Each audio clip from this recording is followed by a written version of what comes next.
구독과 좋아요를 눌러주세요. 감사합니다. 반갑습니다. 현재 황소 영어 수학의 임시욱이라고 합니다.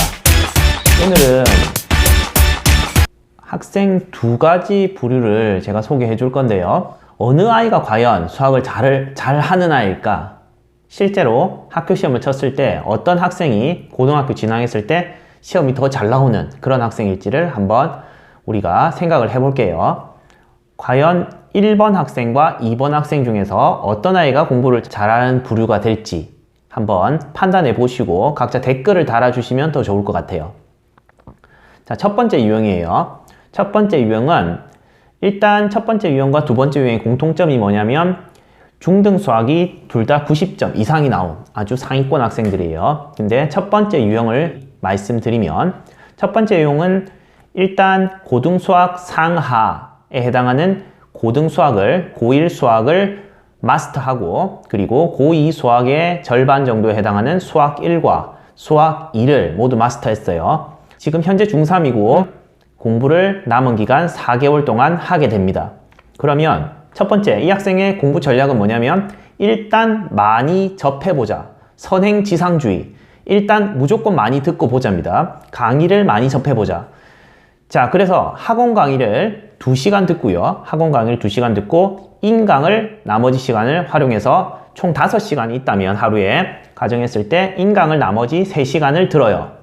그래서 학원 강의 2시간 동안에는 기본 정석과 그리고 실력 정석 이런 것들까지 모두 다 접해보고 그리고 인강을 3시간을 들었기 때문에 지금 시중에서 가장 잘 나가신다는 현 모모님의 강의까지 다 접했어요. 그래서 인강에서 나오는 그런 테크닉들을 모두 섭렵하는 거죠. 예를 들어서 수학 2에서 3차 함수 그래프의 접선과의 관계에서 변곡점을 기준으로 접점까지가 2대 1이다. 뭐 이런 것들, 이런 테크닉들을 많이 섭렵했어요. 그래서 아주 만족스럽죠. 강의도 1타 강사이기 때문에 많은 것들을 전달해 주시고 테크닉도 많이 접했어요. 그래서 아주 많은 자신감을 가지고 이제 고등학교 입학하는 거죠. 이 학생은 일단 강의는 많이 접했고요. 2회 위주로 모든 것을 수강했어요. 2회가 되면 아 내가 안다 생각하고 그 다음 단계로 넘어가는 거죠.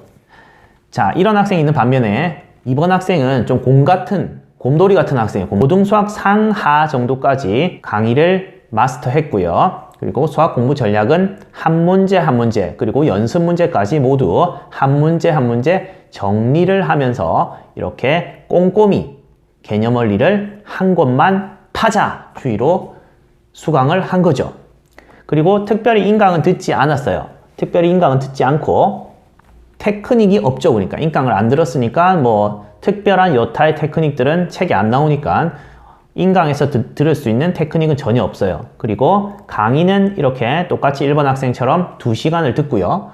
그리고 나머지 3시간은 인강을 듣지 않고 복습을 했어요. 풀이 과정을 쓰면서 계속해서 복습을 했어요. 자, 이 두 학생을 놓고 봤을 때 1번 학생은 실제로 첫 시험에서 40점이 나오고요. 두 번째 학생은 80점을 받았어요. 자, 1번 학생은 뭔가 많이 한 듯한 느낌이 들어요. 친구들이 봤을 때도 아, 얘가 수학 1, 수학 2까지 공부했고 정석도 실력 정석, 기본 정석 다 봤고요. 강의도 다 봤고요. 테크닉도 많고요.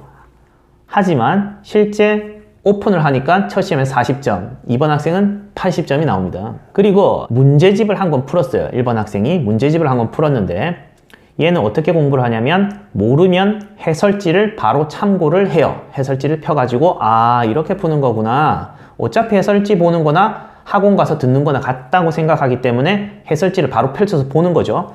해설지를 읽고 이해를 하면 그냥 바로 넘어가기 때문에 이 학생은 수학적 문제 해결력에는 전혀 도움이 안 돼요. 수학적 문제 해결력은 없어요. 그리고 이렇게 공부를 하게 되면 한 문제를 끝까지 푸는 습관이 없기 때문에 수학적 사고가 단절이 되고 중단이 되고 그리고 계속해서 해설에 의존하는 경향이 생깁니다. 그래서 끝까지 한 문제를 풀어내지를 못해요. 처음에 시작은 하지만 끝까지 진행이 안 돼요.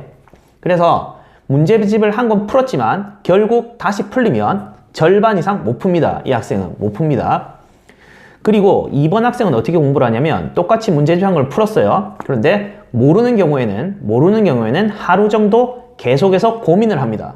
고민을 하고 자기 직전에도 그 문제를 생각하면서 잡니다. 그렇게 되면 우리의 뇌는 자는 동안에도 활동을 하거든요. 그래서 그 다음날 아침 새벽에 일어나서 자습을 하러 학교에 등교를 했더니 갑자기 그 문제가 풀려요. 계속 자는 동안 뇌는 돌아가는 거죠. 그래서 갑자기 풀리거나 아니면 다음날 해설지를 살짝만 내려서 앞에 힌트만 살짝 보고 덮어요. 그리고 다시 한번 고민을 해보는 거예요. 이렇게 공부를 하게 되고, 그리고 또 만약에 내가 이 문제를 맞았는데도 내가 너무 시간이 오래 걸린 것 같아. 그렇게 하면 해설지를 참조를 합니다. 하는 게 바람직합니다. 자기가 맞은 문제에 한해서 다른 풀이가 있는지 없는지를 확인하기 위해서 확인을 하고, 그 풀이가 좋으면 형광펜을 치고 흡수를 하는 거죠. 흡수를 해야 돼요. 일부 학원에서는 중등 때처럼 해설지를, 고등인데도 해설지를 뺏어버리고 하는 학원이 있는데 그 학원은 잘못된 학원입니다. 그 학원은 중등밖에 안 가르치는 학원이에요. 고등 수학에서는 상위권으로 도약하기 위해서는 자기 풀이가 아주 시간이 많이 걸리는 풀이는 과감하게 버려야 돼요. 그 풀이는 버리고 아주 간결하고 컴팩트한 풀이를 바로 흡수를 해야 되는 거예요. 그래서 해설지를 뺏는 학원은 안 돼요. 해설지를 무조건 보는 것도 안 되지만 맞은 문제에 한해서는 해설지를 봐야 되기 때문에 해설지를 뺏으면 안 돼요. 자, 그래서 이런 학생들, 2번 학생이 첫 시험에 80점을 받게 됩니다. 그러면 이 두 학생이 공부하는 방법이 분명히 다른데, 어떤 학생이, 저는 분명히 2번 학생이 80점을 받는다고 했는데 1번 학생이 80점을 이렇게 해도 받는다 라고 생각하시는 분은 댓글을 달아주세요. 저는 자신 있게 말할 수 있습니다. 2번이 바로 고등수학의 공법이고요. 1번처럼 공부를 하면 망합니다. 40점까지는 아니다 하더라도 실제 시험에서 80점 안 나옵니다. 절대 안 나옵니다. 이렇게 공부하시면 안 됩니다. 지금 중3들 남은 4개월이 있는데 4개월 동안 자기의 공부 방법을 어떻게 정립해야 될지를 확실하게 생각하고 지금 기말고사가 끝이 나면 시작을 했으면 좋겠습니다. 오늘 여기까지 하겠습니다. 감사합니다.